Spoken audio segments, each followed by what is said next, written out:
HOA Karen Baned widow's old radio got fined $7,500. The old radio crackled to life, its static hum slicing through the quiet morning like a blade through silk. For 82-year-old Evelyn Harper, that sound wasn't just noise. It was her late husband's voice, trapped in the songs and stories that poured from the ancient device. But in Willow Creek, where the HOA ruled with an iron fist, Karen Mitchell was about to make that radio her next target. Evelyn lived in a modest cottage at the edge of the neighborhood, a place where roses still bloomed despite the years of neglect. Her husband, George, had been gone for a decade, but the radio, a bulky, wood-paneled relic from the 1950s, was her tether to him. Every evening, she'd sit by the window, tuning it to old jazz stations or talk shows, imagining George's laughter mingling with the music. The neighbors didn't mind. Most found it charming, a soft reminder of simpler times. But Karen, the HOA president with a clipboard always in hand, saw it differently. To her, the radio's faint hum was a violation of the peace and uniformity she'd vowed to enforce. Karen had moved to Willow Creek 3 years ago, a self-appointed guardian of order. She'd earned her nickname HOA Karen through relentless crusades finding kids for chalk drawings, banning unapproved mailbox colors, and once demanding a family remove their tacky wind chimes. Her latest obsession was noise. "This neighborhood is a sanctuary," she'd declare at meetings, her voice sharp enough to cut glass. "No one wants to hear your outdated hobbies disrupting our calm." It started with a letter.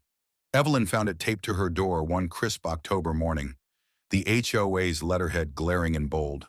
"Cease operation of unauthorized electronic devices," it read, citing a vague rule about excessive noise. Evelyn's hands trembled as she read it, her arthritis making the paper crinkle. The radio excessive. It barely reached past her porch. She called her neighbor, Tom, a retired mechanic who'd fixed the radio years ago. "She's coming for me." "Tom," Evelyn whispered, her voice cracking. "She wants to take George away." Tom, a burly man with a soft spot for Evelyn, stormed over to Karen's pristine colonial home. "You can't be serious," he said, waving the letter. Karen stood in her doorway, her blonde bob immaculate, her smile colder than the autumn air. "Rules are rules, Thomas. That radio is a nuisance. If she doesn't comply, there'll be fines. Or worse." Tom's jaw tightened, but he knew arguing with Karen was like wrestling a pig in mud. You'd get dirty, and she'd enjoy it. The conflict simmered for weeks. Evelyn, stubborn as the oak in her yard, kept playing her radio, though she turned the volume down until it was barely a whisper. Karen, undeterred, escalated. She sent more letters, each sterner than the last, threatening fines of $100 per day. Neighbors began to notice. At the grocery store, whispers followed Evelyn. "Poor thing, just wants her music. Karen's gone too far this time." But no one dared confront her directly. Karen's HOA board was a clique of loyalists, and her husband, a lawyer, made sure every rule was legally airtight. Then came the twist no one saw coming. At the next HOA meeting, a new face appeared. Clara, a young woman in her 30s who just moved back to Willow Creek after years away. Clara was George's great-niece, a fiery journalist with a knack for sniffing out injustice. She'd heard about Evelyn's plight from Tom and showed up with a stack of research. "This HOA's rules are a joke," Clara said, her voice cutting through the room. She revealed that Karen had been quietly amending bylaws to give herself more power, including a clause that let her seize offensive property. The radio, Clara argued, wasn't just Evelyn's, it was a community treasure, a link to Willow Creek's history. The crowd murmured, some nodding, others shifting uncomfortably. Karen's face reddened. "This is absurd," she snapped. "That radio is a public disturbance." But Clara wasn't done. She'd found records showing Karen had been fining residents without proper documentation, pocketing administrative fees for herself. The room erupted in gas. Tom stood up, his voice booming. "You're not just bullying Evelyn, you're stealing from us all. Karen tried to gavel the meeting to order, but the tide was turning. Neighbors who'd stayed silent began speaking out, sharing their own stories of Karen's overreach. The tension boiled over one rainy evening when Karen, fed up with Evelyn's defiance, marched to her cottage with two HOA board members in tow. She carried a pair of bolt cutters, her eyes glinting with purpose. "If you won't turn it off, I will," she said, stepping onto Evelyn's porch. Evelyn, frail but unyielding, blocked the door. "You touch that radio.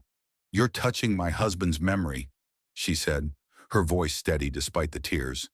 Karen scoffed, pushing past her. She grabbed the radio, yanking its cord from the wall, and in her haste, dropped it. The antique crashed to the floor, its wooden case splintering, tubes shattering inside. Evelyn gasped, clutching her chest, and sank into a chair. The neighbors, alerted by Clara's text, arrived just in time to witness the wreckage. Tom rushed to Evelyn's side, while Clara filmed the scene on her phone. "You destroyed it," Clara shouted, her lens capturing Karen's smug expression.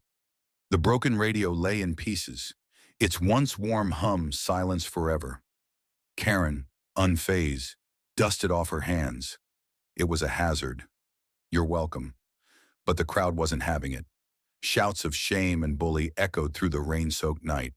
The fallout was swift and brutal. Clara's video went viral on social media, shared by local news outlets and picked up by a regional station. The story HOA Tyrant Smashes Widow's Cherished Radio sparked outrage. Petitions circulated, demanding Karen's removal as HOA president. But Clara wasn't done digging. She uncovered that Karen had violated state property laws by destroying Evelyn's radio, a registered antique valued at over $2,000. Worse, Karen's noise complaints were baseless. The radio's decibel levels, measured by Tom, were well below legal limits. The community rallied around Evelyn. Tom and his son spent days trying to repair the radio, but the damage was irreparable. Clara, meanwhile, filed a formal complaint with the state's HOA Oversight Board. At a public hearing, Evelyn took the stand, her voice trembling but clear. "That radio was all I had left of George," she said, holding up a photo of them dancing in their youth. "Karen didn't just break a machine, she broke my heart." The room fell silent, even Karen's loyalists looking away. Clara presented her evidence, the video, the bylaws, the financial discrepancies. The board didn't hesitate. Karen was fined $7,500 for property damage and misuse of HOA funds, stripped of her position, and barred from serving on any HOA board again. Karen's downfall was the talk of Willow Creek for months. Her husband tried to spin the narrative, claiming it was a misunderstanding, but the community had had enough. Families started hosting potlucks in Evelyn's yard, bringing their own radios to play George's favorite songs. Clara launched a fundraiser to buy Evelyn a new vintage radio, and the donations poured in, enough to cover a top-of-the-line model and a small memorial plaque for George. At the unveiling, Evelyn smiled for the first time in weeks, the jazz notes filling the air once more. Karen, humiliated, put her house up for sale, but no one in Willow Creek would touch it. She moved away, her reputation in tatters, her name synonymous with petty tyranny. The HOA, under new leadership, rewrote its rules to prioritize community over control. Evelyn, now a local hero, became the unofficial guardian of Willow Creek's spirit, her new radio a symbol of resilience. As the sun set on one of those potluck evenings, Clara raised a glass. "To Evelyn," she said, "and to standing up for what's right." The crowd cheered, but Evelyn's eyes were on the radio, its music carrying memories of George. She leaned toward Clara and whispered, "Do you think we did right by him?" Clara squeezed her hand.